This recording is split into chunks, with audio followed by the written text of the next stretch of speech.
High, welcome to my new blog. আজকে আমার ছাদ বাগানের একটা অ্যাডেনিয়াম ছিল। এটার বয়স 1 থেকে 1.5 বছর হবে। আমার বাড়িতেই আছে, কিন্তু কখনো আমি রিপোর্ট করিনি। তাই ভাবলাম এবারে গাছটা একটু রিপোর্ট করব। গাছটার মাটিগুলো ভালো করে ধুয়ে নিয়েছি, আর এখানে 1 থেকে 1.5 ঘন্টা মতো আমি ফাঙ্গিসাইডের মধ্যে জলে ডুবিয়ে রেখেছিলাম।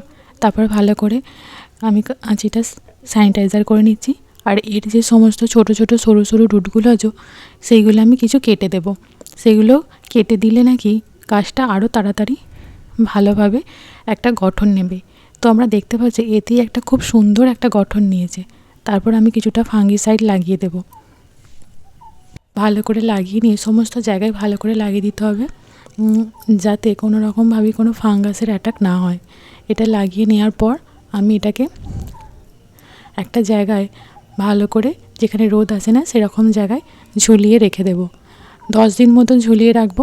তারপর এটাকে নতুন মাটি দিয়ে নতুনভাবে একটা অন্য জায়গায় একে রিপোর্ট করব। আমি প্রথমবার করলাম, জানি না কতটা ঠিক করেছি, কিন্তু আশা করি এতে গাছটা ভালোই থাকবে।